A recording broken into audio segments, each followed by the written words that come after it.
Hello tout le monde. On est très heureux et très heureuse de vous retrouver ce soir pour notre deuxième événement de la saison. On vous a fait une petite slide, Jules, si tu veux la passer pour vous parler un peu de Design System France. Donc, on est une communauté Slack de plus de 280 passionnés du Design System. On a également une dizaine d'événements depuis 3 ans à Paris, mais aussi dans toute la France. Et maintenant, on a presque 100 design systems qui sont référencés sur notre site internet. Donc, c'est hyper top et vous y participez tous. Donc, c'est super cool pour vous de voir que tout le monde contribue à ce beau listing. Mais aujourd'hui, on se voit pour parler Design Ops. N'hésitez pas à nous dire dans le Slack si vous connaissez ce que c'est. Ça va nous permettre un peu de prendre la tendance de la soirée. D'ailleurs, d'ici à la fin de l'échange entre Jules et Antoine, il y aura un petit moment dédié à vos questions-réponses. Donc, n'hésitez pas à nous les soumettre dans le chat. On va les sélectionner et comme ça, ils pourront y répondre à la fin de l'event. Donc, voilà. Moi, je te laisse la main, Jules. Je vous souhaite un bon event à tous et on se retrouve sur le chat. Merci Sisley pour cette introduction. Donc, pour vous présenter rapidement comment ça va se passer, on va faire une petite introduction sur ce que c'est le Design Ops, histoire de mettre un peu tout le monde au même niveau. Et ensuite, on va échanger avec Antoine sur le sujet. On vous mettra quelques liens pour aller un peu plus loin. Et enfin, il y aura le temps de questions-réponses pour échanger tous ensemble. Pour me présenter rapidement, moi, je suis designer spécialisé sur tous les sujets de design system chez IDM France. Ça fait un peu plus de 3 ans maintenant que je travaille là-bas et que j'accompagne nos différents clients sur le sujet. Et comme disait Sisley, aujourd'hui, on va parler de Design Ops. Et ce que je me disais pour bien commencer, c'est peut-être de repartir sur ce que c'est la définition du Design Ops, parce que j'imagine qu'ici, il y en a pas mal qui sont là, parce que c'est pas forcément hyper clair pour tout le monde. En tout cas, il y a la définition de Nielsen Norman Group que j'aime bien, qui explique que le Design Ops, ça a vraiment pour vocation d'optimiser, de coordonner et d'orchestrer la conception des projets à travers ces processus, ces personnes impliquées. Tout ça dans un but d'amplifier, de mesurer et de valoriser l'impact du design à grande échelle. Concrètement, le but, c'est vraiment de pouvoir exécuter en fait les projets dans leur globalité avec le moins de friction possible à chacune de ces étapes. Et donc ça, c'est en passant par des processus à la fois robustes et efficaces qui vont pouvoir permettre à la fin d'en tirer des résultats qui sont à la fois qualitatifs et mesurables. Du coup, ce qu'il faut comprendre, c'est que le design Ops, ça rassemble à la fois la conception, le produit, l'ingénierie, tout ça sous le même chapeau, sous une même ambition, qui est de réduire en fait le temps gaspillé inutilement et donc d'optimiser ainsi la qualité de la production tout en s'améliorant de façon continue.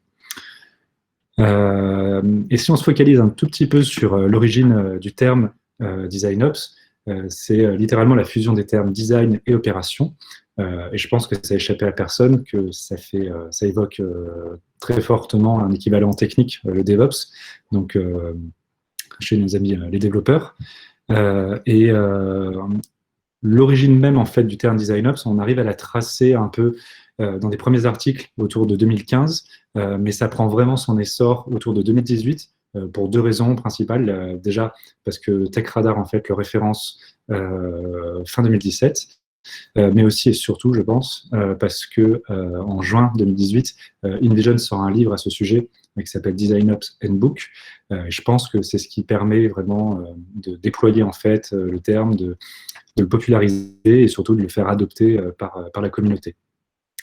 Mais derrière, en fait, concrètement, ce terme d'opération, en fait, ce qu'on entend avec le Design Ops, c'est vraiment l'ensemble de tous ces processus, de ces outils, de ces méthodes pour fédérer, pour rassembler les équipes afin que, toujours pareil, elles puissent mieux travailler ensemble.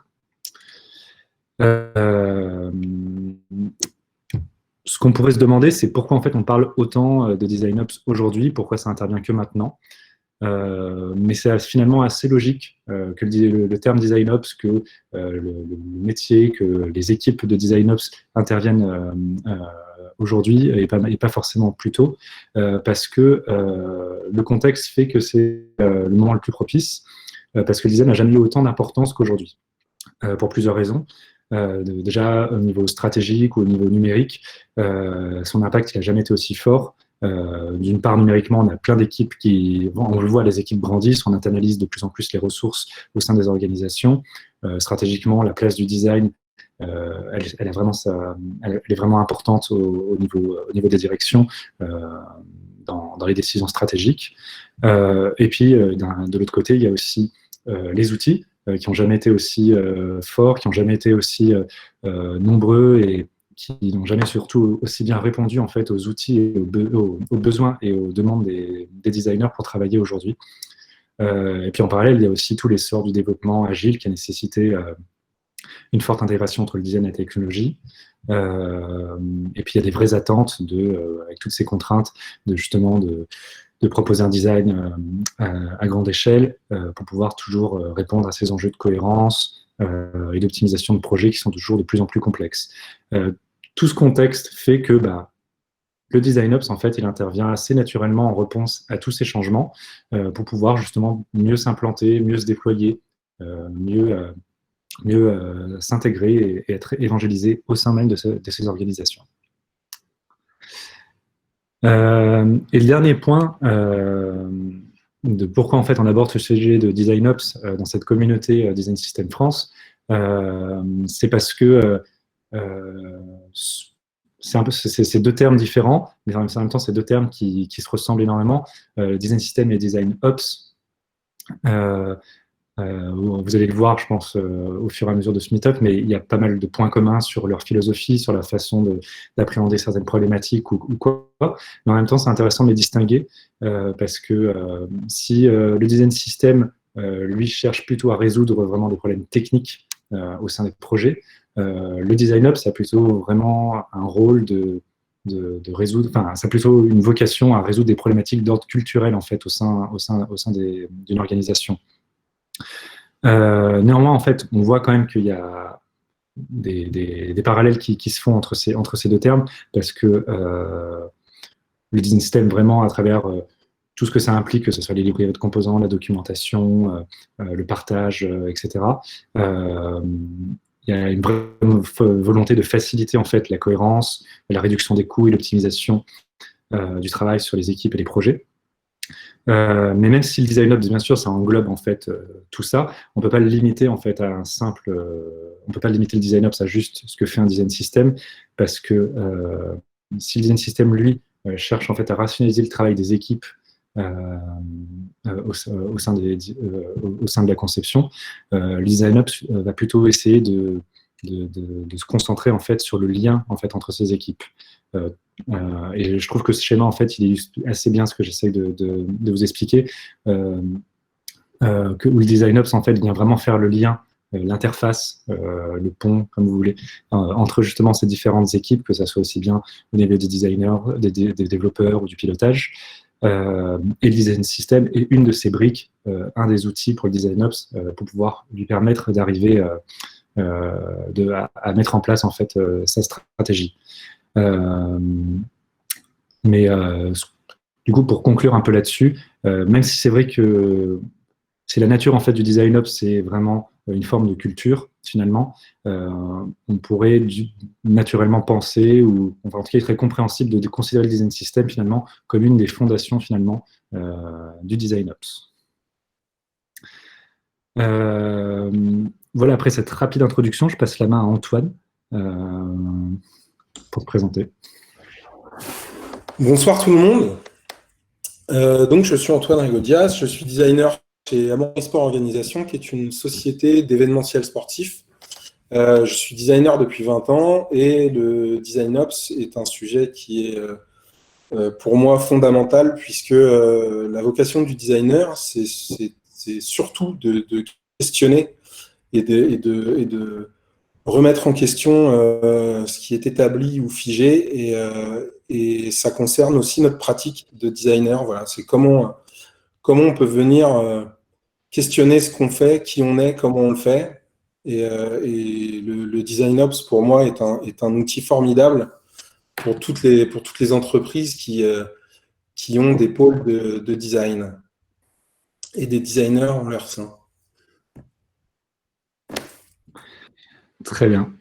Ce que je te propose, Antoine, c'était de commencer avec une question assez large sur c'est quoi pour toi finalement la journée type d'un ou d'une Design Ops? Alors pour moi, déjà, le Design Ops, c'est forcément quelqu'un qui fait du design. On a de temps en temps dans les organisations des choix qui sont faits de confier la gestion de tout ça, enfin la gestion du design à des gens qui ne sont pas designers, mais plus des gestionnaires. Je pense que c'est une erreur parce que nos métiers sont très spécifiques. Et donc, c'est un designer et en plus, c'est quelqu'un qui continue à faire de la production. Pour moi, le Design Ops, c'est quelqu'un qui va avoir la faculté de pouvoir regarder avec un télescope ce qui se passe dans la galaxie de son entreprise et également avec un microscope pour aller zoomer sur les détails du terrain. C'est essentiel d'avoir cette capacité de voir en micro et en macro parce que la journée type, ça va être à la fois de faire du design, mais aussi de se questionner sur toutes les difficultés opérationnelles, tous les problèmes de fonctionnement, tous les points de friction qui viennent gêner la pratique du design dans l'entreprise. Les designers, ils doivent à mon sens, servir le propos de l'entreprise dont ils font partie. Et voilà, il faut arriver à trouver dans le fonctionnement d'un service de design, il faut identifier tous les pain points et les supprimer, ou en tout cas faire qu'ils soient le plus réduit possible. Le Design Ops, pour moi, c'est vraiment quelqu'un qui va venir mettre de l'huile entre tous les rouages du fonctionnement de la société à chaque fois qu'il y a une interaction avec le studio de design. Donc, est-ce qu'il y a une journée type? Je ne sais pas. Ça dépend vraiment chaque entreprise va être un cas particulier avec son fonctionnement, ses pratiques, son business. Est-ce qu'il y a une journée type? Non. Par contre, je pense que la pratique, elle doit. C'est impératif de la mettre en place. Et c'est autant faire du design que se questionner sur comment on le fait, justement. Et du coup, c'est intéressant ce que tu dis. Est-ce que ça. Je suis assez d'accord avec ce que tu dis sur le côté, surtout garder, on va dire, un pied dans la production, que ce soit quelqu'un qui vienne du design, etc. Est-ce que toi, tu as une idée ou peut-être des recommandations peut-être sur est-ce que par exemple il faut être design ops à 80% et se réserver par exemple 20% pour être sur des projets ou est-ce qu'il y a des moyens ou des recommandations? Ça va être très variable. Par exemple, je pense à l'exemple de Christine Skinner qui a fait il y a des articles sur elle. Elle a écrit un bouquin. Elle a pris les commandes d'une équipe de designers qui était de 100 personnes résultant d'une fusion. À mon avis, elle n'a pas dû faire beaucoup de production. Par contre, l'essentiel de son boulot, c'était clairement de savoir comment tu fusionnes deux cultures d'entreprise et de studio de design. Est-ce qu'il y a une répartition? Je pense que ça dépend vraiment du cadre de l'entreprise. Un designer qui est tout seul, il peut très bien faire du design ops et même je lui conseille de toujours se garder du temps pour ça. Après, ça va être... il est tout seul, ça va être du 90-10, mais est-ce qu'il y a non, vraiment, le sujet du design ops, c'est vraiment d'aller identifier ce qui nous gêne en tant que designer et ce qui nous empêche d'être performant. Il faut prendre le temps de le faire. Il faut... mais encore une fois, ça dépend de l'entreprise, du business de l'entreprise, de la valeur qu'elle accorde au design aussi, parce que toutes les entreprises n'ont pas la même politique là-dessus. Mais déjà, prendre le temps de s'interroger, c'est un premier pas. Et franchement, j'invite tous les designers à le faire dès qu'ils ont le temps de faire ça, de faire cette démarche. C'est essentiel. Encore une fois, notre boulot, c'est de questionner et de remettre en question, de remettre sur le métier pour recommencer encore et encore. Quand on préparait la conf, Sisley, elle a eu une description assez intéressante de DesignOps. Elle disait, c'est faire le design du design. Ouais. Et ça, je trouve que pour moi, il n'y a aucune contre-indication à faire ça et à intégrer ça dans sa journée de boulot. En fait, je pense que ouais, ce qui est intéressant à noter par rapport à ça, c'est que je pense qu'il y a le rôle de DesignOps et je pense qu'il y a aussi l'état d'esprit finalement DesignOps. Et on peut avoir finalement déjà une démarche et être dans un état d'esprit en fait DesignOps sans forcément avoir le rôle. Et ça se passe par plein de petits détails qui peuvent être au quotidien, sur peut-être juste parfois bien normaliser peut-être la nomenclature de ces fichiers, etc. On est déjà finalement dans une démarche finalement de DesignOps. Tout à fait.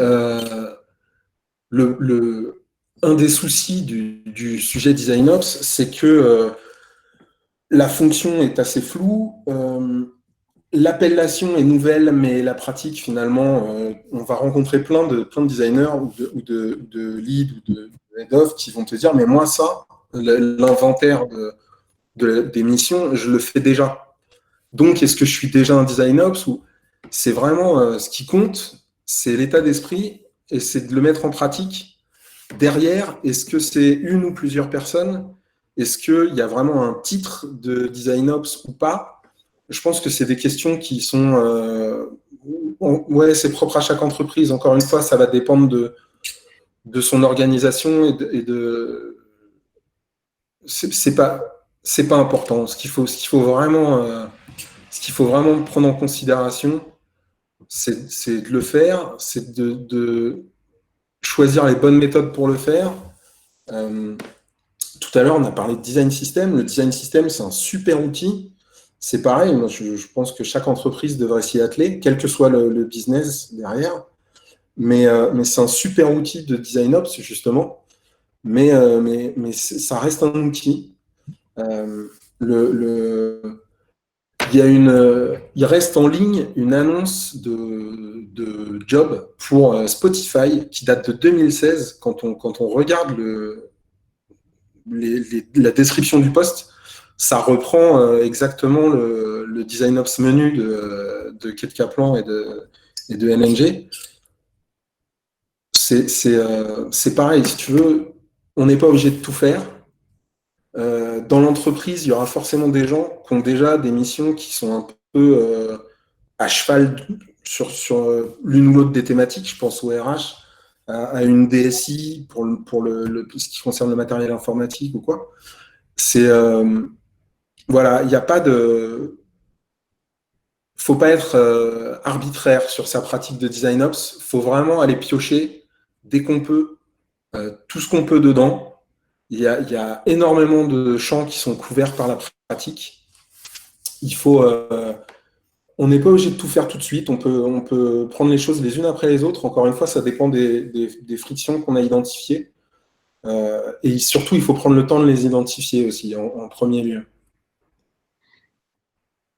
Et du coup, ça me permet un peu de passer à une autre question qui est un peu complémentaire, je pense. C'est est-ce que toi, tu penses qu'il y a des compétences ou des qualités qui sont requises pour être un ou une bonne design ops?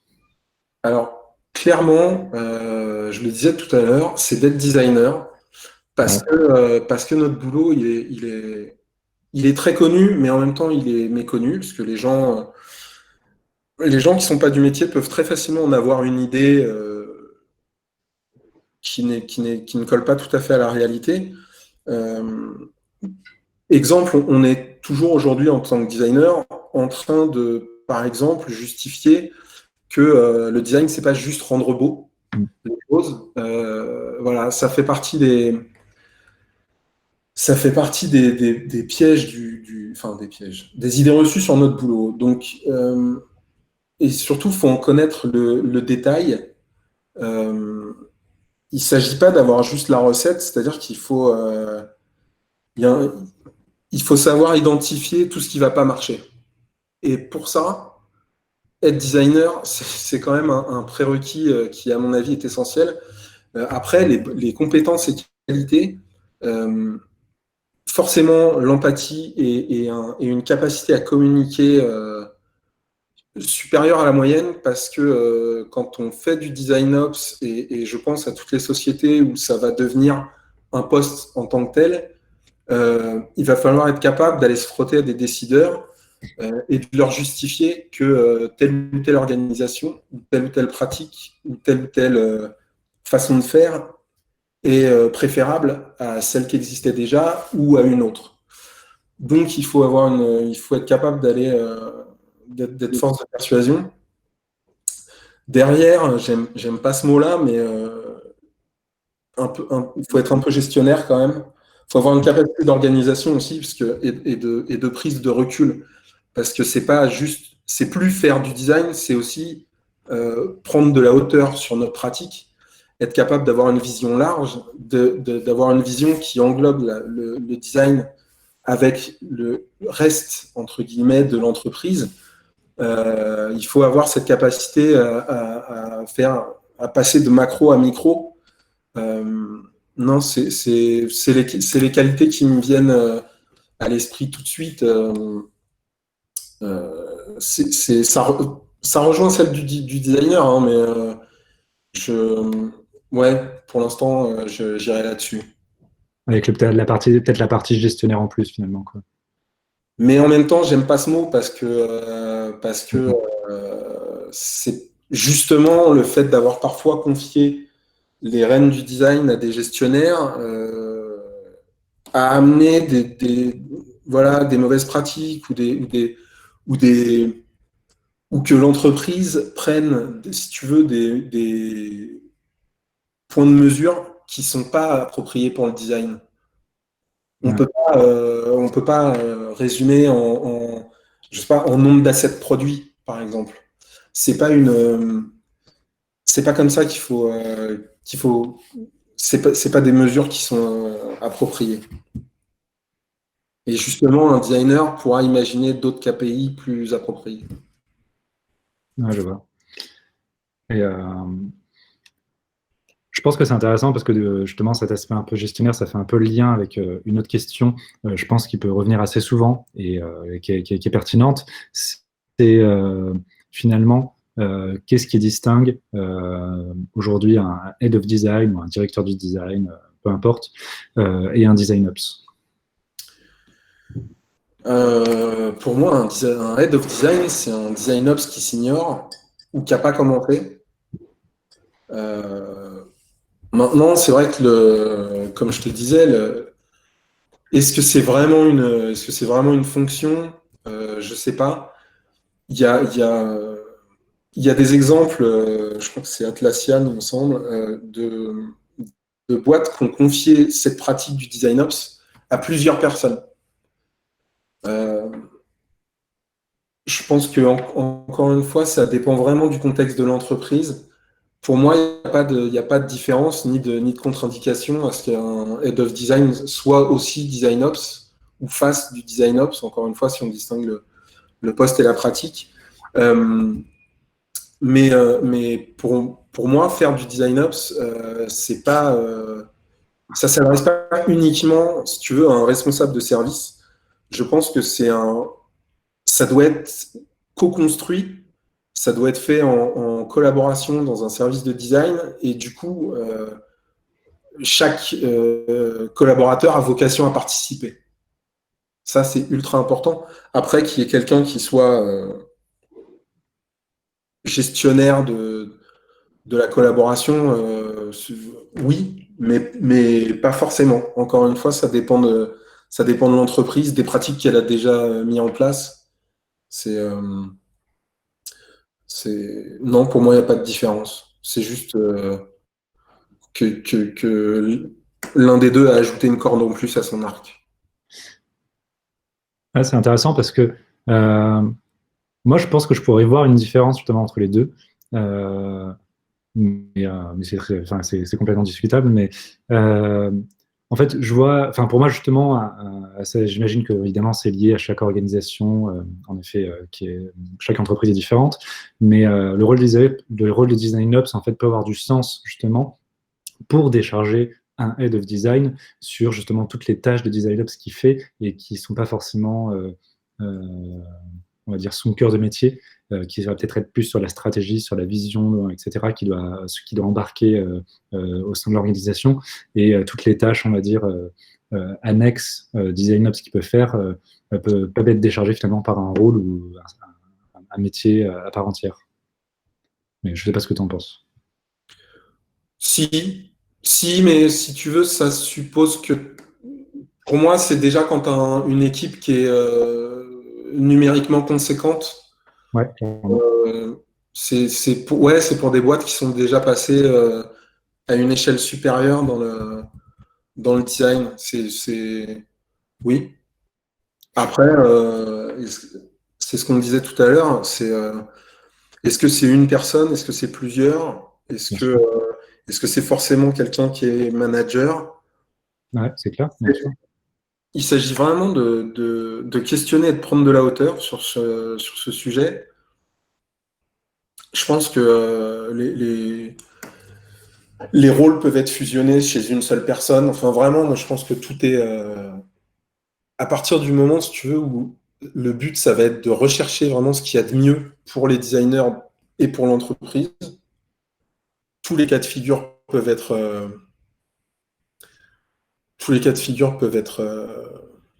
possibles.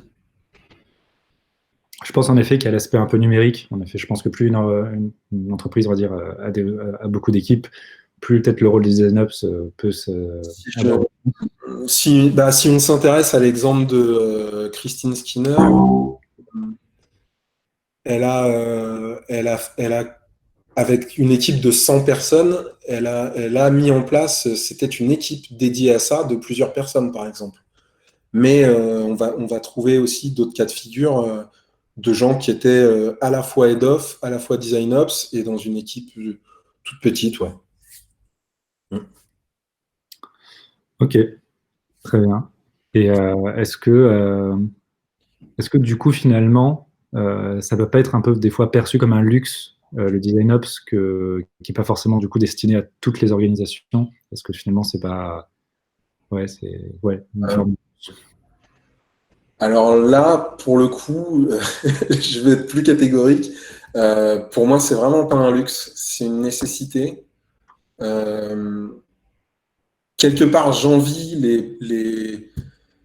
les designers qui vont être tout seuls et qui vont pouvoir commencer à faire ça tout de suite à leur échelle et être dans un service de design qui va grandir.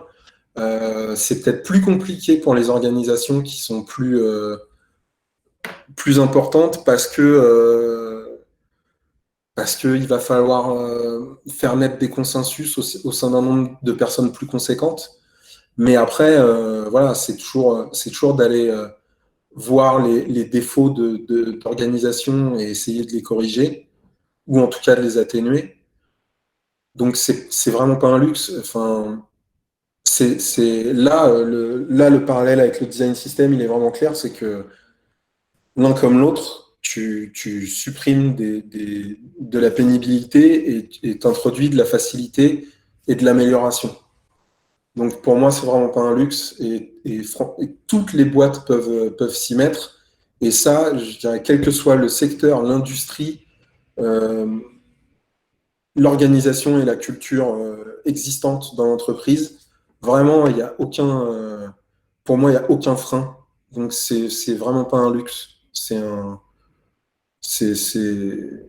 Non. Est-ce que du coup, on peut vraiment le considérer comme une forme d'investissement alors? Complètement. Ah, complètement. En préparant, je faisais la liste des bénéfices de la pratique. Franchement, je ne crois pas avoir trouvé un seul point négatif à faire ça. Je continue à réfléchir après la conf, mais franchement, j'en vois pas. Mais tu as raison sur un point quand même, c'est que Enfin, pour moi, c'est un peu, enfin, je vois la même problématique en fait que pour les design systems. C'est comment en fait tu peux réussir à convaincre ton entreprise de mettre en place en fait un design system et du coup un design ops, parce que forcément tu vas retomber sur finalement les mêmes problématiques de c'est un investissement, ça coûte cher, c'est du temps ou des ressources dédiées, etc. Enfin, ça peut être difficile de convaincre en interne là-dessus, quoi. Euh, pour moi, le design ops, on peut commencer et ça coûte rien parce parce que la première phase, ça va être de s'asseoir autour d'une table, de se demander qui on est, qu'est-ce qu'on fait, pourquoi, comment on sert son entreprise, et on va être dans... c'est c'est la même chose que quand on fait une recherche utilisateur dans un service quelconque d'une autre boîte pour aller faire du design d'organisation. Et ben là, c'est la même chose, sauf qu'on le fait en plus pour nous, designers. Donc il y a un double avantage, c'est que c'est pas que pour le bien de la boîte, c'est aussi pour le bien des designers qui y sont. Et ça c'est ultra important et ça coûte rien, cette phase d'exploration et de recherche du consensus, c'est gratuit. C'est juste un peu de temps. Alors, il y a des entreprises qui vont dire que le temps, ça coûte. Mais là, non, vraiment, il suffit pas grand-chose pour commencer. Mais du coup, je pense qu'il y a une autre question qui peut être liée à tout ça, et qui peut peut-être aider justement à convaincre en interne. C'est finalement en fait comment on peut rendre un peu tangible, comment on peut mesurer finalement le succès et l'impact du design ops. Alors ça, c'est plus compliqué parce que chaque équipe va inventer ses propres critères de mesure. Mais le design ops, à partir du moment où tu facilites la pratique des gens, de toute façon, le premier critère de mesure, ça va être le sourire sur les visages des designers quand tu les croises le matin. Parce que si tu leur supprimes des difficultés, ils viendront avec la banane. Plus sérieusement, le forcément, optimiser la pratique et supprimer tout ce qui vient la polluer, ça va se retrouver un peu partout ça va se retrouver dans la qualité des livrables, ça va se retrouver peut-être dans la quantité des livrables aussi, ça va se retrouver dans la collaboration et dans le retour qui est fait, par exemple, des interactions avec d'autres services. Euh, on peut vraiment imaginer le- les bénéfices sont tellement nombreux que si tu veux, est-ce qu'il y a des critères spécifiques à mettre en place? Je pense que ça dépend de chaque équipe. C'est elle qui va se les inventer. Par contre, au niveau de l'impact, c'est sûr que si tu veux, la vie du studio de design va être chamboulée, ou pas d'ailleurs, ça dépend des difficultés qu'elle a à surmonter, mais comment mesurer? Oui, il faut aller inventer ses critères. C'est pas évident, hein. C'est pour ça que la démarche de co-construction, elle est vraiment essentielle, parce que chaque équipe va aller se questionner sur la place qu'elle occupe dans son entreprise spécifique. Mais je reviens sur un premier point que tu avais commencé à aborder que je trouvais intéressant, c'est que, et je pense qu'on n'en a peut-être pas assez parlé, c'est qu'en fait on parle beaucoup de design ops sur les processus, sur les outils, sur comment améliorer la production, la conception, tout ça. Je sais plus comment tu l'avais formulé, mais en tout cas, il y a un truc que je trouvais hyper intéressant, oui, c'est quand tu parlais vraiment du sourire des gens, et je pense qu'il y a une vraie responsabilité finalement du design ops, et je pense que justement ça peut être un des critères de mesure qui est comment finalement, parce que tu as instauré une bonne culture design, une bonne évangélisation du design, etc., en effet, tes équipes designers sont contents de venir travailler parce que tout se passe bien, etc. Et donc, du coup, il y a peut-être moins de turnover en fait dans les équipes et on va dire une vraie trajectoire de carrière en fait pour les designers. Et ça, je pense que d'instaurer ce climat et de on va dire, tracer ce chemin pour les designers, en fait, c'est, à mon sens, aussi une des responsabilités du Design Ops. Et c'est toute cette partie, on va dire, humaine, slash peut-être RH, je ne sais pas si c'est le bon terme, qui peut être aussi dans le scope en fait, du Design Ops. Alors, une des missions du Design Ops, c'est notamment de faire que les équipes soient fiables, formation, compétences et tout ce qu'il y a derrière, mais que la pratique du design dans l'entreprise soit durable. Euh, alors, je dis dur, je reviendrai après dessus.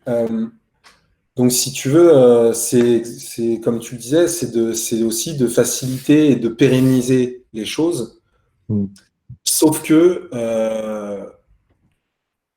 comme on est designer et qu'on remet tout en question, pour moi, il n'y a pas de fin dans le design ops, en fait. Mm. C'est-à-dire que dès que tu vas mettre en place quelque chose, il va falloir le remesurer, revérifier qu'on n'a pas supprimé un point de friction pour en mettre un ailleurs. C'est permanent. De ce côté-là, il y a encore un point commun avec le design system. C'est un peu, au lieu de faire de la maintenance de tous tes assets dans ton design system, bah, tu vas surveiller que tout ce que tu as mis en place en tant que design ops continue à être performant en regard des bénéfices que tu attends de cette pratique. Il faut, il faut continuellement venir reprendre, remettre sur l'ouvrage. Il n'y a pas de fin, il n'y a pas de stagnation. En plus, on est dans une période où le design, il y a beaucoup de changements, de renouvellements, de nouveautés un peu perpétuelles, que ce soit les outils, les pratiques, les métiers. On est une profession qui change assez vite. Et voilà, donc c'est pérenne et c'est durable, mais dans le changement. Ok. Et est-ce que aussi finalement mesurer finalement le succès ou l'impact d'un design ops, c'est pas aussi peut-être sur la vélocité des designers à pouvoir délivrer plus rapidement des maquettes ou pas?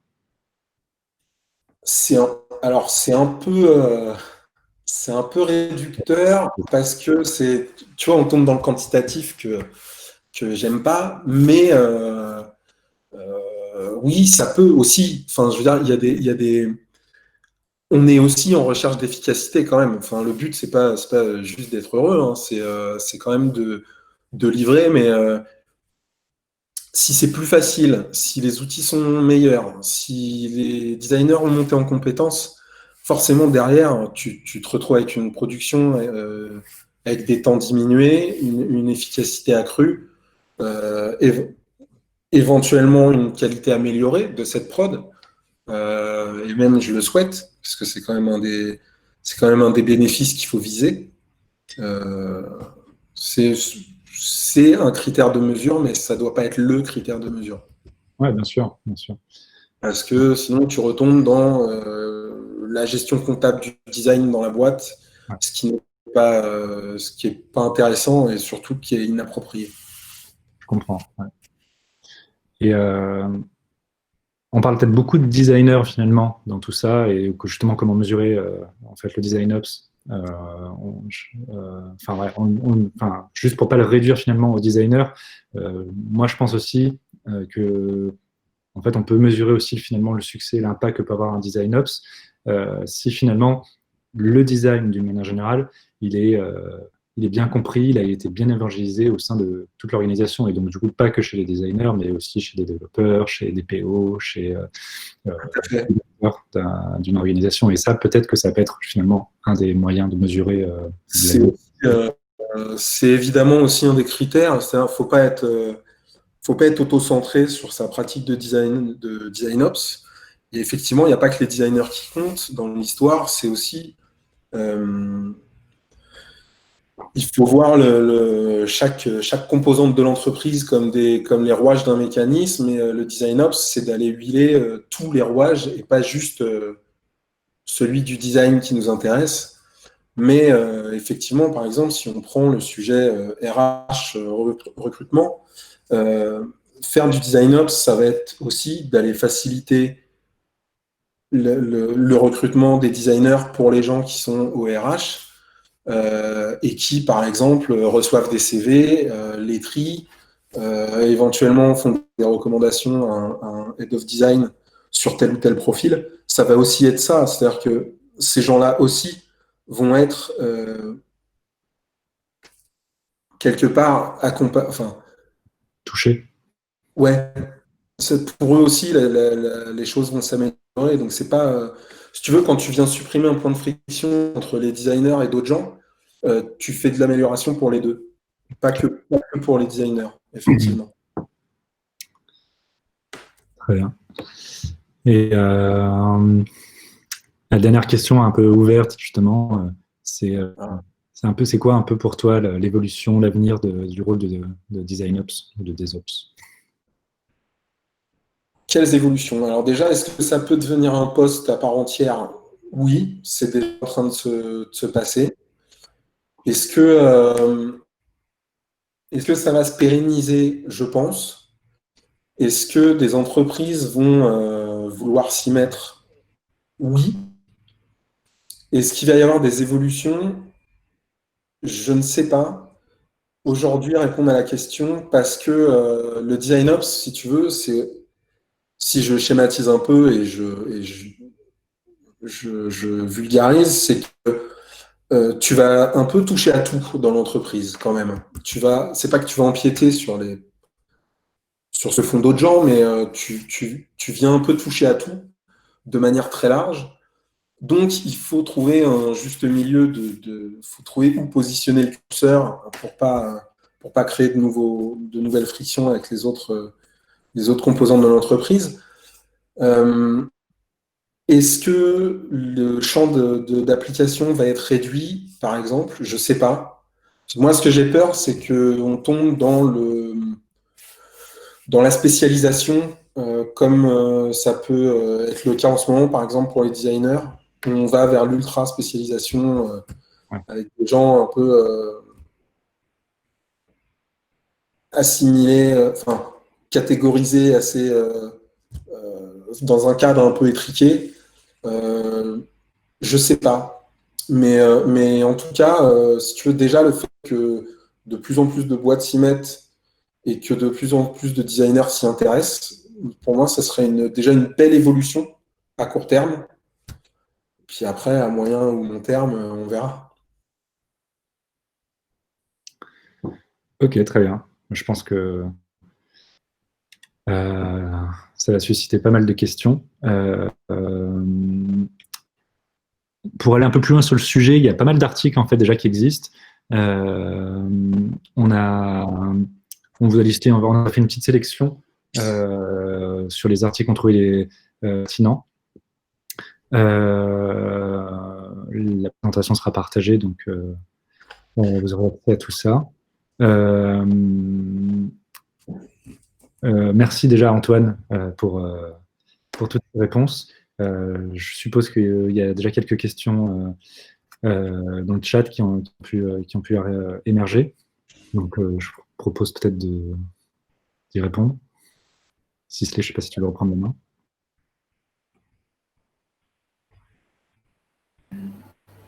Je te laisse actualiser, si tu veux, la slide. J'ai intégré les différentes questions qui ont été posées, comme ça vous pourrez au mieux y répondre. Et il y aura le fil derrière. Super. Ok.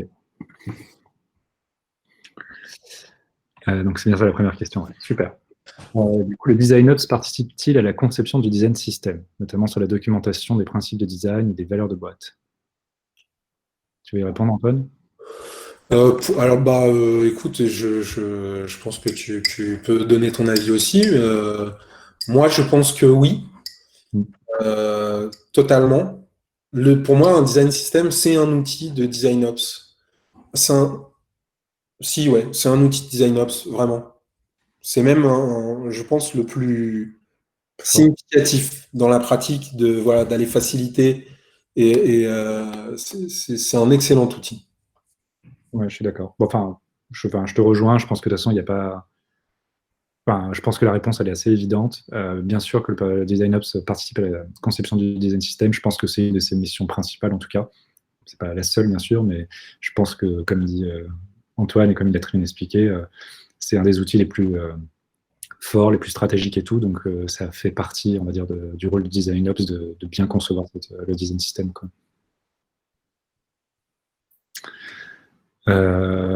J'enchaîne.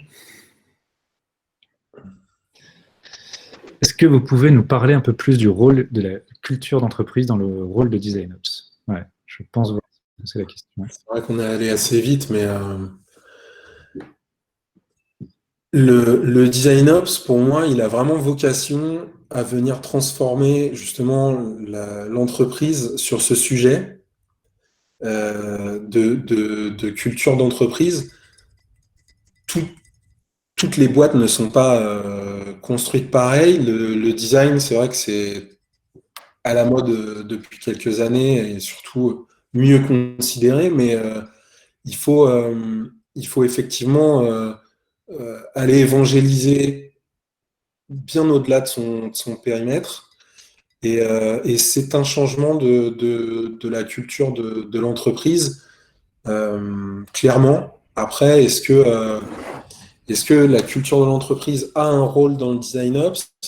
Le design ops, il a quand même vocation à faire matcher la pratique de design avec quelque part les valeurs et la stratégie de l'entreprise. Hein. Faut pas non plus, c'est pas non plus les designers qui vont révolutionner toute l'organisation de l'entreprise et son et ses valeurs. Enfin, clairement, hein, il s'agit de faire matcher les deux.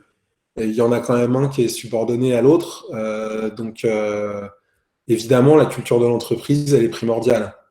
Après, justement, on, on- on pourrait parler des problèmes des équipes qui ne sont pas embarquées avec les réponses et les résistances à des cadres qui sont avec lesquels les gens ne sont pas d'accord, mais enfin, on va faire une digression assez grande.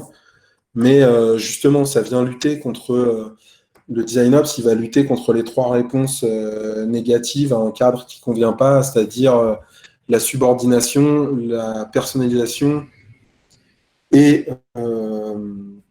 le troisième que j'ai oublié, mais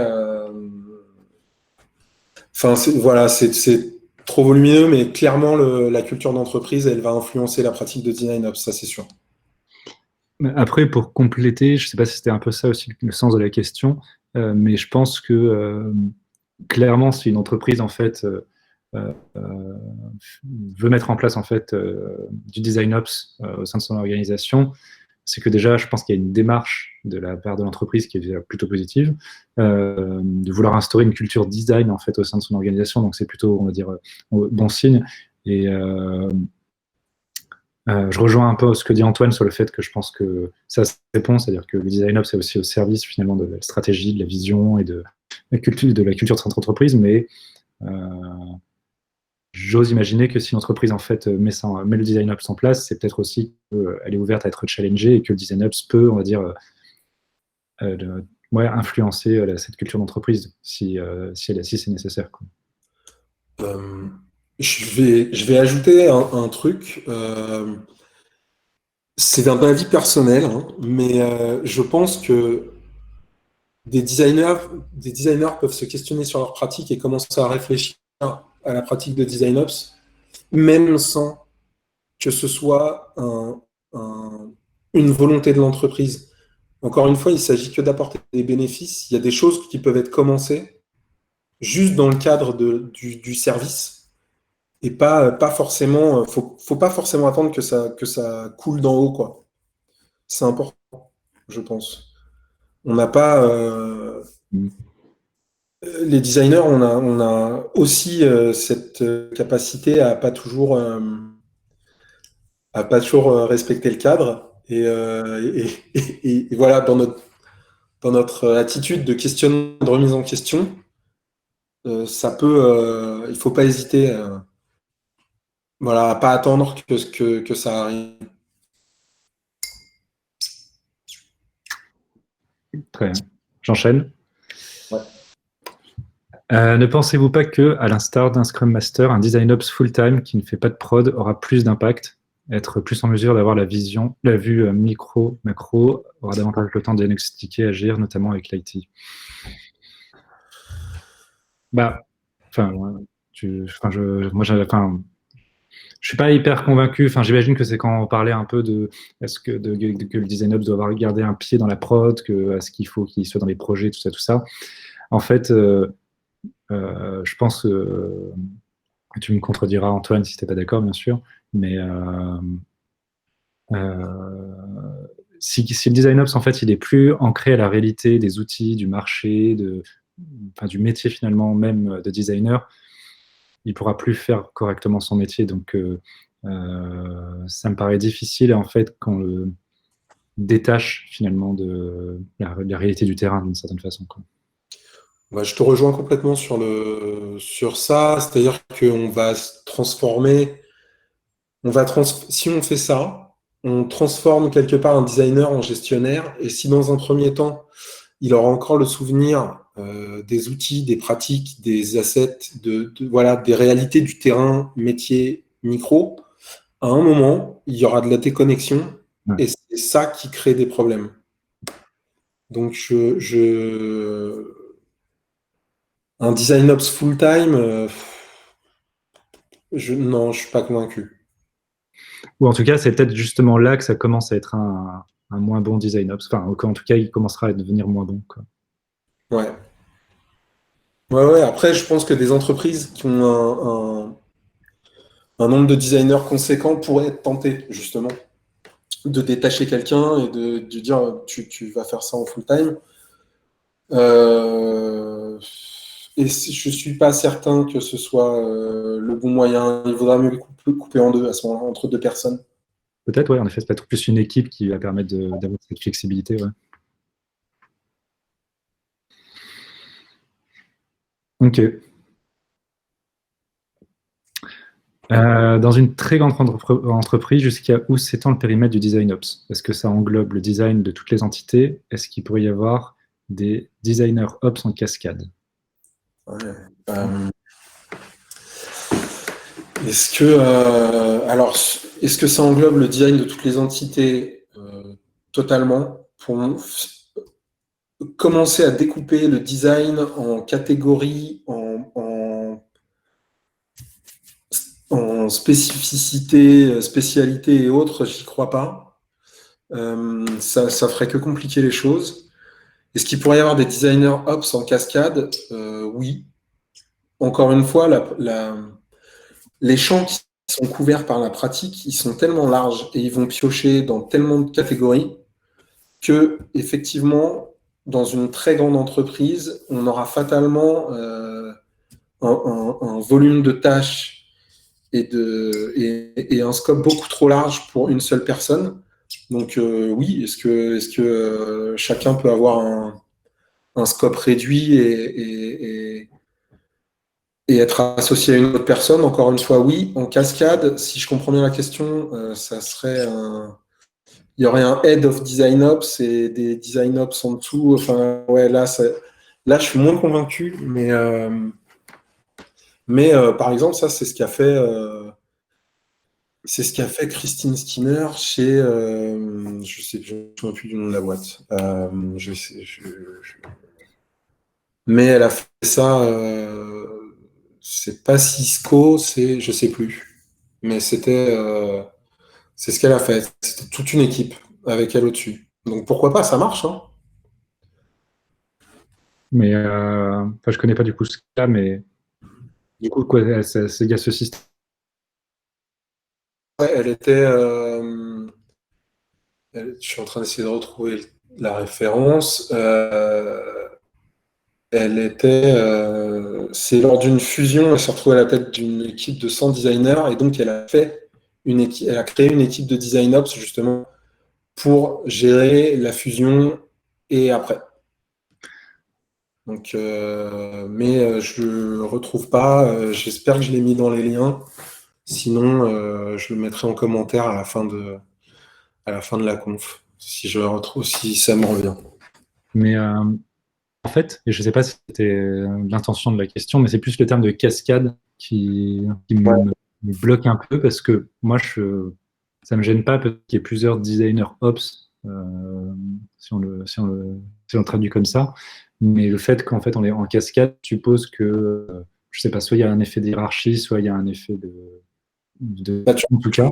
Alors que je les mettrais peut-être plus de façon éclatée, où ils sont peut-être plus. Enfin, s'il faut les séparer, les spécialiser, mais sans forcément qu'il y ait de différence de niveau de hiérarchie, quoi. Alors, je te rejoins sur ça, c'est-à-dire que la pyramide me gêne un peu, mais la collaboration, pas du tout. Ouais. Voilà. Sur le principe, pourquoi pas? C'est vrai que je pense que du coup, ce serait une équipe dédiée. En fait, finalement, la question, c'est finalement. Enfin, une des réponses, c'est finalement d'organiser le design ops en équipe, finalement.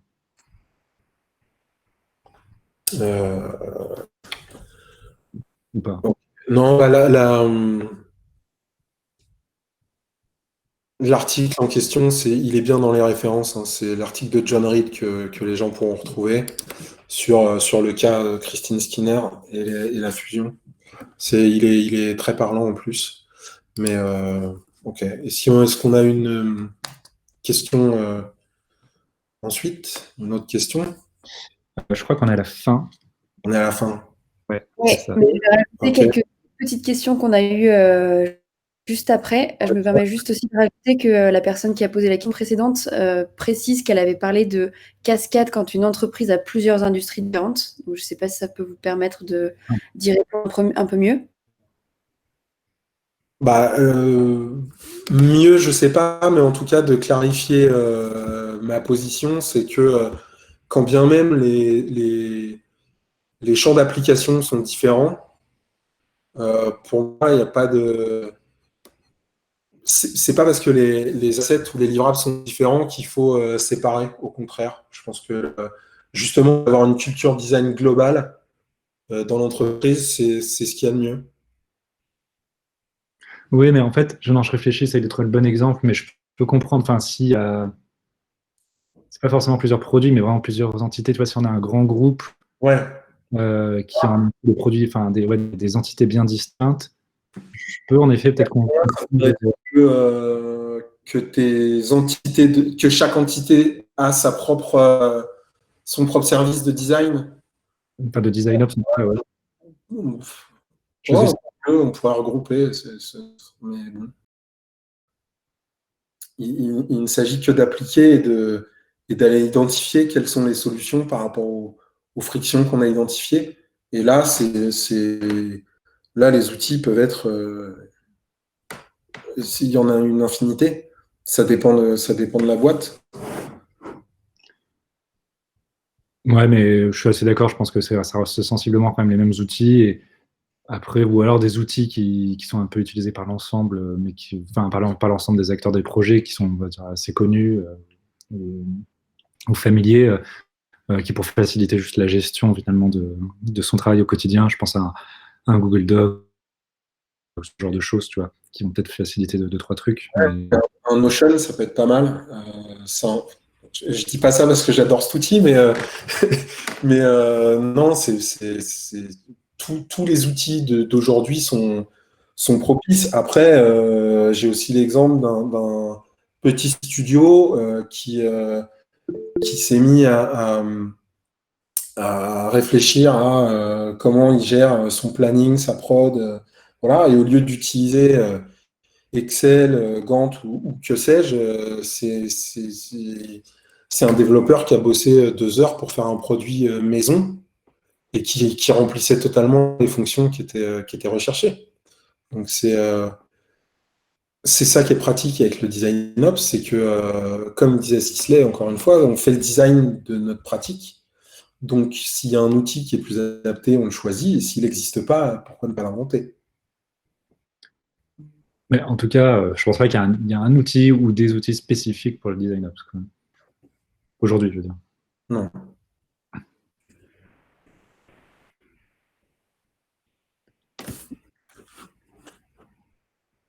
Est-ce qu'il y a d'autres questions ou pas, Cécile? Alors, il y a une Ouais, il y a une question. On peut imaginer que le rôle tourne entre les différents designers. Pourquoi pas? Pourquoi pas? Et dans la mesure où c'est quelque chose de collaboratif, je vois aucun problème à faire ça. Par contre, est-ce que ça pose pas un problème de stabilité? J'en sais rien. Ouais, Mais surtout si pourquoi je pas? Pardon.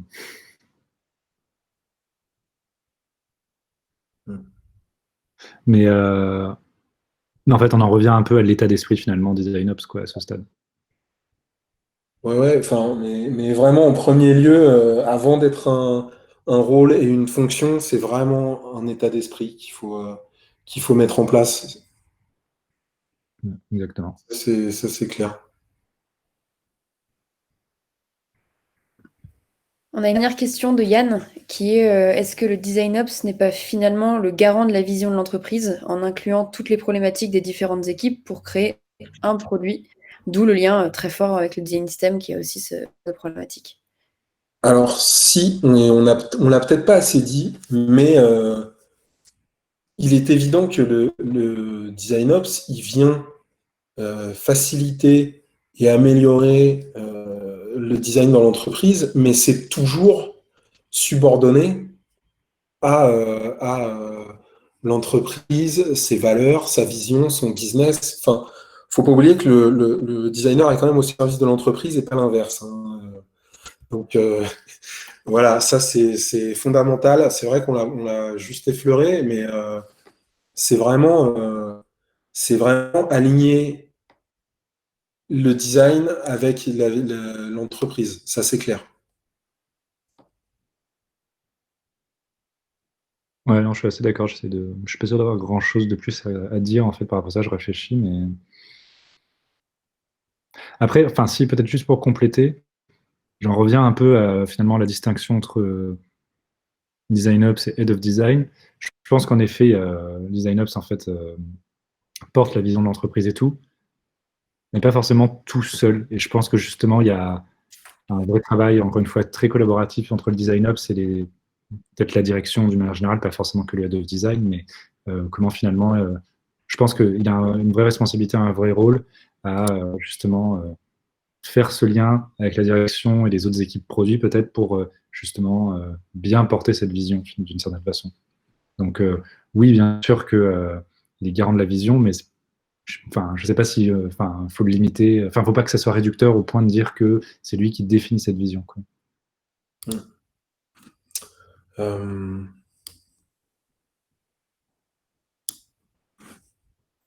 Niveau questions-réponses, on est plutôt pas mal. Donc si vous voulez qu'on enchaîne sur la petite conclusion. Donc, merci déjà à tous et à toutes d'avoir participé à ce meet-up. On espère vraiment que ça vous aura plu et que ça aura permis un peu de commencer à avoir une vision un peu plus claire de ce qu'est le design ops. On sait qu'il y a vraiment plein de questions à traiter et des multiples subdivisions à aborder. Donc, n'hésitez pas si vous avez des idées de sujets que vous voulez qu'on évoque, même que ce soit lié au design system ou autre. On est vraiment très preneur de vos suggestions. Je vous ai mis sur cette slide et je vous le mets également dans le chat les différents liens pour pouvoir rejoindre la communauté Slack, l'accès au listing des design systems français et le dernier lien, c'est un petit formulaire pour collecter vos avis, pour faire en sorte que on comprenne ce qui vous a plu ou ce qui vous a un peu moins plu sur cet événement et qu'on puisse s'améliorer pour la suite. Donc voilà. Avant de vous quitter et de se quitter, je voulais quand même remercier Jules et Antoine. Merci pour votre présence tout au long de l'organisation et merci d'avoir répondu à toutes ces questions. Et aux membres du collectif, Julie font en sorte que dans les coulisses, ça se passe plutôt bien. Donc voilà, merci vraiment à tous pour votre participation et on vous souhaite une très très bonne soirée et vous n'avez plus que 45 minutes avant de rentrer chez vous si vous êtes ailleurs. Bonne soirée tout le monde. Merci tout le monde, bonne soirée. Merci beaucoup. Bonne soirée.